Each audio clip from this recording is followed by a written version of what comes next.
मैं डॉक्टर विद्यानंद चौधरी, विभागाध्यक्ष अर्थशास्त्र विभाग, जगन्नाथ नगर महाविद्यालय धुरवा। आज हम लोग अर्थशास्त्र ऑनर के सेमेस्टर 6 के अंतर्गत मनी एंड बैंकिंग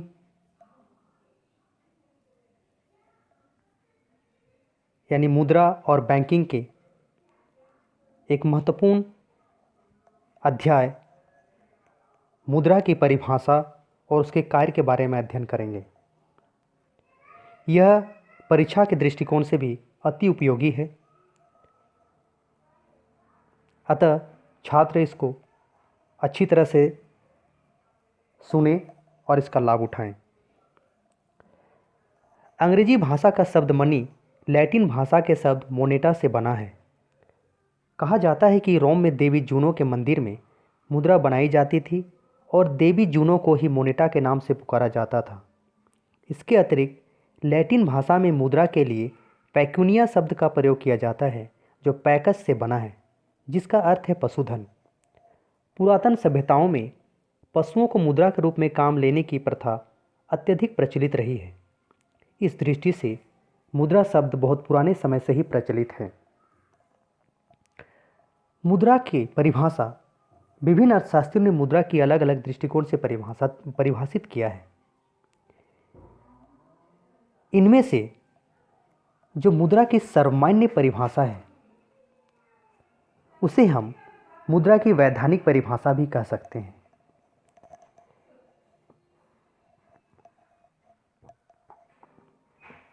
इस परिभाषा के अंतर्गत किसी भी देश में वही मुद्रा मानी जा सकती है जिसे सरकार ने मुद्रा घोषित किया है। इस मत के प्रतिपादक जर्मनी के प्रोफेसर नैप तथा ब्रिटिश अर्थशास्त्री हॉटरे हैं। प्रोफेसर नैप के अनुसार कोई भी वस्तु जो राज्य द्वारा मुद्रा घोषित कर दी जाती है मुद्रा बन जाती है। प्रोफेसर हॉटरे ने मुद्रा को विधिग्राह्य स्वीकार करने के साथ ही उसे लेखे की इकाई भी माना है, जिसका अर्थ ऐसी इकाई है जिसमें सभी प्रकार की कीमतों का हिसाब रखा जाता है। वर्तमान में मुद्रा के चयन को दृष्टि में रखते हुए नैप की परिभाषा उचित प्रतीत होती है, क्योंकि आजकल मुद्रा के चलन सरकार का ही दायित्व है। राज्य की स्वीकृति समाप्त होते ही मुद्रा का महत्व समाप्त हो जाता है। इस तरह मुद्रा के सभी परिभाषाओं को ध्यान में रखते हुए एक मुद्रा की सर्वमान्य परिभाषा निम्न प्रकार से दी जा सकती है। मुद्रा ऐसी वस्तु है जिसे विस्तृत रूप में विनिमय के माध्यम, मूल्य के मापक, ऋणों के अंतिम भुगतान तथा मूल्य के संचय के साधन के रूप में स्वतंत्र एवं सामान्य रूप से स्वीकार किया जाता है। अब हम लोग मुद्रा के कार्य के बारे में जानकारी प्राप्त करेंगे। किसी भी आर्थिक प्रणाली में मुद्रा का केवल एक मौलिक कार्य है वस्तुओं तथा सेवाओं के लेन देन को सरल बनाना। मुद्रा के इस कार्य से लेन देन में लगने वाले समय तथा परिश्रम की बचत होती है। इस प्रकार आधुनिक मुद्रा वाणिज्य के लिए पहिए का कार्य करती है। मुद्रा के सभी कार्यों का वर्गीकरण निम्न प्रकार से किया जा सकता है। पहला, प्राथमिक या मुख्य कार्य। दूसरा, सहायक कार्य। तीसरा, आकस्मिक कार्य। और चौथा, विविध अथवा अन्य कार्य। प्राथमिक कार्य अर्थात प्राइमरी फंक्शंस के रूप में मुद्रा के दो कार्य माने गए हैं, एक विनिमय का माध्यम और दूसरा मूल्य का मापक। विनिमय का माध्यम, मीडियम ऑफ एक्सचेंज, वर्तमान युग में जितना लेन देन होता है उसका भुगतान अधिकतर मुद्रा के द्वारा होता है। एक उत्पादक द्वारा थोक विक्रेता को माल बेचा जाता है, बदले में मुद्रा प्राप्त की जाती है। थोक विक्रेता फुटकर व्यापारी को सामान बेचता है, बदले में मुद्रा प्राप्त करता है, तथा फुटकर व्यापारी ग्राहक को मुद्रा के बदले में सामान बेचता है। इस प्रकार समाज के सभी क्रेता विक्रेता, उपभोक्ता, व्यापारी अथवा सेवक और मालिक के बीच मुद्रा एक ऐसी कड़ी है जो प्रत्येक वर्ग को प्रतिफल दिलाने में सहायक होती है। अतः मुद्रा के बिना वर्तमान विनिमय व्यवस्था की कल्पना ही नहीं की जा सकती है। दूसरा, मूल्य का मापक।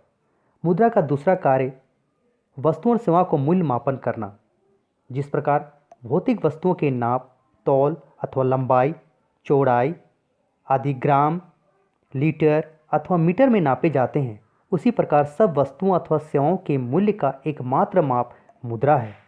वास्तव में मुद्रा के इस कार्य के बिना भी विनिमय संभव नहीं है, क्योंकि कोई भी वस्तु खरीदने से पहले ग्राहक उसका मूल्य जानना चाहता है कि प्रत्येक वस्तु का मूल्य मुद्रा में ही बताया जाता है। इस प्रकार आज की सारी क्रय विक्रय व्यवस्था का आधार मुद्रा है। सहायक कार्य के रूप में मुद्रा 3 कार्य करती है।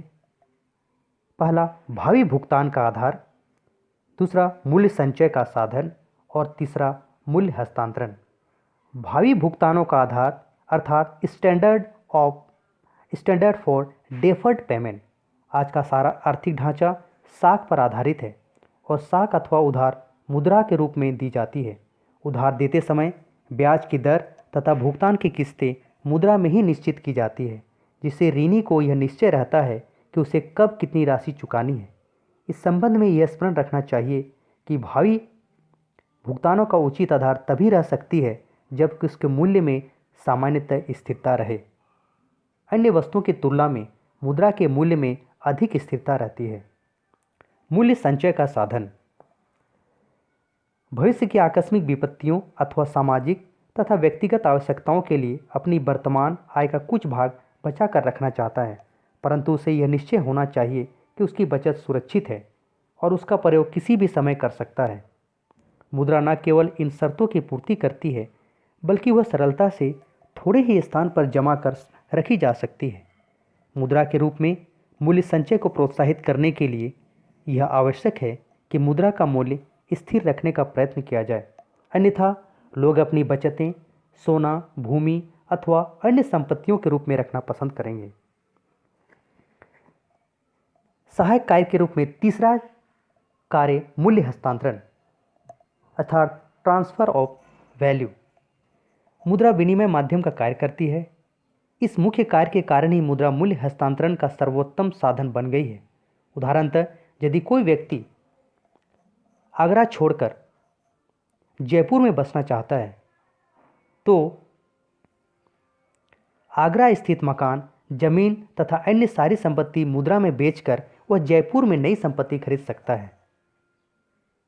यह केवल मुद्रा ही कर सकती है। इसके अलावे मुद्रा के तीसरे जो कार्य हैं आकस्मिक कार्य, उसके अंतर्गत आय का वितरण, पूंजी की उत्पादकता बढ़ाना, साख का आधार, संपत्ति की तरलता। अर्थात किसी भी देश में जितना उत्पादन होता है उसमें भूमि, श्रम, पूंजी तथा साहस का सहयोग होता है। अतः इन प्रत्येक उत्पादन के सहयोगियों को उनके पुरस्कार के रूप में जो प्रतिफल मिलना चाहिए वह मुद्रा के रूप में प्राप्त होता है। इस प्रकार आय का वितरण भी मुद्रा के द्वारा होता है। आय मुद्रा के द्वारा संपत्ति को हम तरल रूप में रख सकते हैं, अर्थात मुद्रा अगर है तो हम उस राशि से तुरंत भूमि, मकान, मशीन आदि सामान खरीद सकते हैं।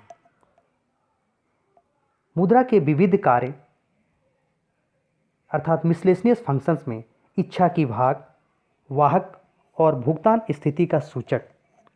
इच्छा की वाहक ग्राहम के अनुसार मुद्रा संचय का आधार है, जिससे प्रत्येक जमा करने वाला इस बात का ध्यान रख सकता है कि उसे उचित संपत्ति कब काम में लानी है, या संचित मुद्रा का प्रयोग भी इच्छानुसार कर सकता है।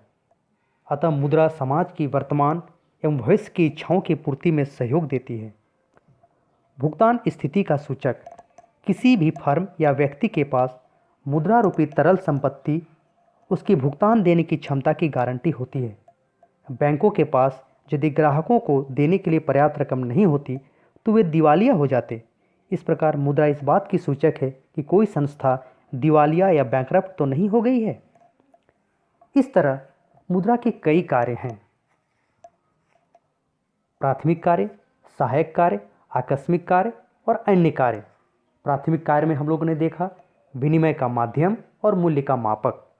वहीं सहायक कार्य के रूप में हमने देखा भावी भुगतानों का आधार, मूल्य का संचय और मूल्य का हस्तांतरण। वहीं आकस्मिक कार्य के अंतर्गत हमने देखा कि मुद्रा आय का वितरण करा पाती है, पूंजी की उत्पादकता बढ़ाती है, साख का आधार बनती है और संपत्ति को तरल रूप में रखने में मदद करती है। वहीं विविध कार्य के रूप में मुद्रा इच्छा का वाहक और वहीं भुगतान स्थिति का सूचक है। एक बात यहाँ जानने के योग्य है कि मुद्रा विनिमय का माध्यम और मूल्य का मापक के अलावा वर्तमान समय में अन्य कई प्रकार के कार्य करती है और अर्थव्यवस्था के आर्थिक विकास में महत्वपूर्ण भूमिका निभाती है। और इसी महत्वपूर्ण भूमिका को देखते हुए कहा जाता है, मुद्रा वह धुरी है जिसके चारों ओर अर्थव्यवस्था चक्कर काटती है। अर्थात अगर आर्थिक विकास करना है तो हमें मुद्रा की स्थिरता, मुद्रा के मूल्य की स्थिरता को बनाए रखनी है और इसके द्वारा हम आर्थिक विकास को प्राप्त कर सकते हैं। अतः मुद्रा वर्तमान समय में एक महत्वपूर्ण आर्थिक विकास का आधार बन गया है।